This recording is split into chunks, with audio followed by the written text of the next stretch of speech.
دیکھیے اسلام نے ماحول کی صفائی و تطہیر کے حوالے سے سب سے زیادہ زور اس لیے دیا ہے کہ اسلام، جس طرح ہم نے سابقہ گفتگو کی ہے،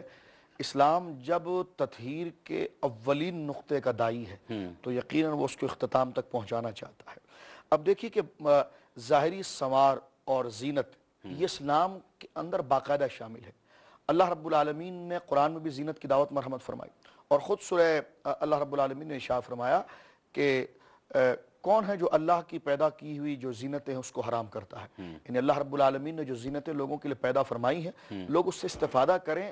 پھر یہ بھی حضور علیہ السلام نے فرمایا کہ اللہ رب العالمین نے جو انعامات تم پر عطا فرمائے ہیں، تو اللہ کی نعمت اور اللہ کی جانب سے جو انعامات تمہیں ملا ہے وہ تمہارے ظاہر پہ نظر آنا چاہیے۔ یقیناً جب آپ کو اللہ نے مال دیا تو آپ خوبصورت مکان بنائیں گے، خوبصورت مکان کے ساتھ جو ہے کہ وہ اپنی زندگی کو، انسان کی زندگی کے ساتھ جو جو چیزیں وابستہ ہے، رہن سہن کے حوالے سے، گزر بسر کے حوالے سے، چلنے پھرنے کے حوالے سے، آمد و رفت کے حوالے سے، نشست و برخاست کے حوالے سے، وہ تمام چیزیں ماحول کے اندر اللہ کی نعمتیں ظاہر ہونی چاہیے۔ جس طرح کہ خود اس حسن و جمال اور ماحول کو سنوارنے کے حوالے سے سید عالم صلی اللہ علیہ وسلم شاہ فرماتے ہیں اللہ جمیل یحب الجمال، اللہ رب العالمین خود خوبصورت ہے، ایک ظاہری الفاظ سے عرض کر رہا ہوں، اور اللہ رب العالمین گویا کہ خوبصورتی کو پسند فرماتا ہے۔ اور خود آپ دیکھیں کہ اللہ رب العالمین نے ماحول یعنی کائنات کو کس طرح بنایا، فرمایا کہ ہم نے اس کائنات کو بنایا بالحق، حق کے ساتھ۔ یعنی ہر چیز دیکھیں بندہ اس کی رویدگی اور اس کی جاذبیت میں کھوتا چلا جاتا ہے کہ وہ پہاڑ اگر آپ دیکھیں تو اس کی چوٹیوں پر ایک حسن ہے، پھر اس پر بہتے ہوئے چشموں میں ایک حسن ہے، پھر اس لالازار اور سبززار میں ایک حسن ہے، پھر اس کی وادی میں جو ایک دریا بہ رہا ہے اس میں ایک حسن ہے، پھر اس کے نشیبی علاقے کے اندر ایک حسن ہے، سنگلاخ پہاڑی علاقوں کے اندر ایک حسن ہے، جہاں پر صحرا ہے تو ان صحرا کی ریت اور اس کے گرد و نواح کے اندر چیزیں انسان شجر و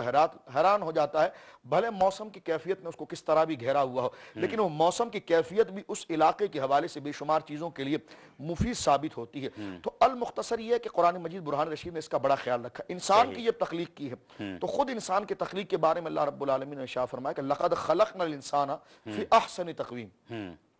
کہ ہم نے انسان کو جو پیدا کیا ہے وہ ہماری تخلیق کا ایک زبردست خوبصورت نمونہ ہے۔ آپ دیکھیں انسان کو کہ اگر انسان کے وجود کے اندر جو خوبصورتی ہے، کیا کوئی انسان یہ بات قبلہ شاہد صاحب گوارا کر سکتا ہے کہ انسان کے چہرے پر ایک ناک نہیں دو ناک ہونی چاہیے تھی، نہیں، یا سرے سے ہونی نہیں چاہیے تھی، یا ایک آنکھ ہوتی دوسری نہ ہوتی، یا سر پر بال نہ ہوتے؟ نہیں، انسان اس چیز کو گوارا ہی نہیں کر سکتا۔ تو اللہ رب العالمین نے ماحول جس کے لیے بنایا ہے تو اس کے اپنے آپ کو اتنا حسن و جمال والا بنایا ہے، تو جس طرح اس کی طبیعت اس کے ظاہر کو بنا ہے، اس طرح خارج میں دفعتاً یہ حکم آتا ہے کہ وہ گرد و نواح میں اپنی چیزوں کو ابھارے لائے۔ جس طرح مکہ میں حضور نے فرمایا کہ مکہ کے اندر جو اس کے